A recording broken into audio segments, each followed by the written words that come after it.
All right, let's get right into it. The very nature of war, of conflict, has changed. I mean, it's been completely rewritten. We're not just talking about tanks and jets on a physical battlefield anymore. No, the new front line, the main event, is happening right inside your head. The weapons being deployed are aimed directly at your perception, at your decisions, at your fundamental sense of what's real. Welcome to the era of cognitive warfare. This quote, it just nails it, doesn't it? It gets right to the terrifying heart of the matter. Think about it. Why go through the trouble of destroying a city when you can capture the will of its people without ever firing a shot? This isn't some far-off sci-fi concept. This is the strategic reality of our time. The battlefield has shifted from physical ground to the cognitive space that exists on our screens, and from there, directly into our minds.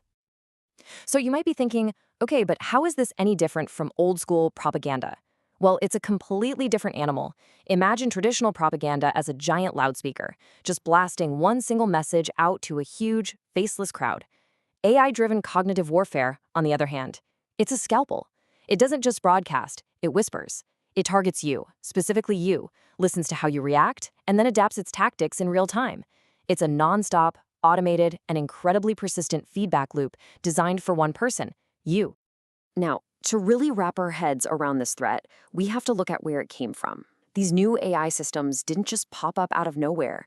They are the direct descendants, the modern expression of theories of control that are decades old. There is a straight, unbroken line connecting Cold War military strategy to the algorithms that are right now shaping your social media feed. And you can see that lineage mapped out right here. It's a clear evolutionary path from Soviet-era ideas like reflexive control through the science of cybernetics, leading all the way to the cognitive warfare that defines our world today. You see, the mission has evolved. It's gone from trying to control a single adversary's next move to engineering the entire information environment we all live in. What started as a hidden military doctrine is now just an everyday, ambient reality. Let's start with this foundational concept, reflexive control. This was a core piece of Soviet doctrine. The goal was never to force your enemy to do something. No, the goal was to feed them very specific pieces of information so that they willingly choose the exact action you wanted them to take all along. It's a kind of political jujitsu. You're using your opponent's own logic, their own decision-making process, against them, so they essentially defeat themselves. But a theory like reflexive control needed an engine to make it work. And that engine was cybernetics. The science of feedback loops. Instead of just sending out one message and, hoping for the best, cybernetics provides the actual blueprint for a system that can sense a reaction, process that reaction as feedback, and then instantly adjust its next move. It's the mechanism that transforms influence from a one-shot deal into a continuous self-correcting, always-on process. Okay, so we have the theory, reflexive control, and we have the engine, cybernetics. So what's the modern weapon that puts it all together? It's the autonomous AI agent. We're talking about a system that can pursue its objectives, like influencing you, with little to no direct human supervision. This is how you get control without controllers. And this is the technical blueprint of our new adversary. This isn't some vague, abstract concept. This is an engineered system with specific, interconnected parts all working together. We are literally looking at the anatomy of an autonomous influence agent, a cognitive actor built from the ground up to operate inside our digital world. We can actually break that whole complex system down into 5 key steps that just repeat over and over. First, it perceives the environment. It scrapes social media, news sites, everything. Second, it builds a model of its target. That's you, by analyzing your personality, your friends, your fears. Third, it plans a strategy. Fourth, it deploys custom-made content, anything from a simple text to a sophisticated deepfake. And fifth, and this is the most important part, it adapts based on your engagement. And that cycle just runs, endlessly, 24/7, constantly getting smarter. So the key takeaway here is that this is a quantum leap. It's so far beyond old tools like troll farms or botnets, it's not even funny. We're talking about a scale, a speed, and a level of specificity that was unimaginable just a few years ago. These things are persistent. They never sleep. But their truly defining feature? Autonomy. They can strategize, act, and even coordinate with thousands of other agents, with minimal or even zero human input. We're not dealing with puppets anymore. We're dealing with autonomous cognitive actors. And this is where the objective really shifts into something new. The goal of this new kind of warfare isn't just to change your mind about one specific issue. The goal is to fundamentally re-architect your entire information environment. It's about reshaping the very reality that you perceive, making certain conclusions, certain beliefs, the statistically likely outcome of just you living your normal life online. And this all happens through something called socio-technical control loops. It sounds complicated, but it's simple. The algorithm picks content for you. Your engagement, every like, share, comment, or even just how long you pause on a video, provides real-time behavioral feedback. Then, the system uses that feedback to adapt its next move. See? Influence isn't a single message anymore. It's a continuous process that's baked right into the structure of your digital life.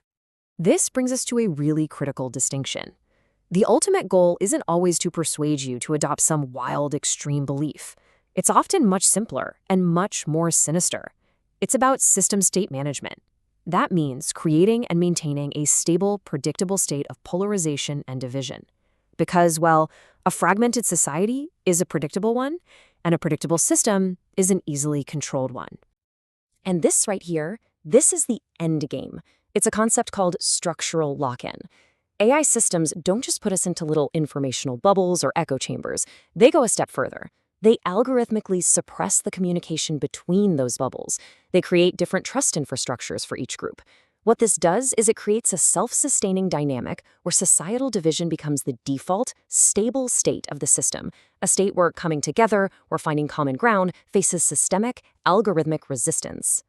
So, given this new reality, what are the actual stakes? I mean, what are we really up against?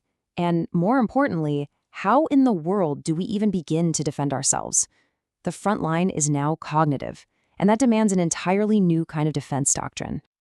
The risks here they're profound. We are talking about the very real potential for automated radicalization pipelines that can pull people into extremes faster than ever before. The creation of entirely synthetic, fake grassroots movements, the deliberate fragmentation of society. There's even the risk of flash wars, these incredibly rapid, automated escalations that could spiral completely out of human control. But at its core, this is an attack on the very foundation of shared reality and trust that any society needs to function. And look, this isn't some theoretical future problem. It's happening right now. Data on AI-driven cyber operations already shows that disinformation accounts for a full 20% of all activities. It's being deployed right now, today, alongside the more traditional threats like espionage and infrastructure attacks. The weaponization of AI-driven information isn't coming, it's already a major operational domain.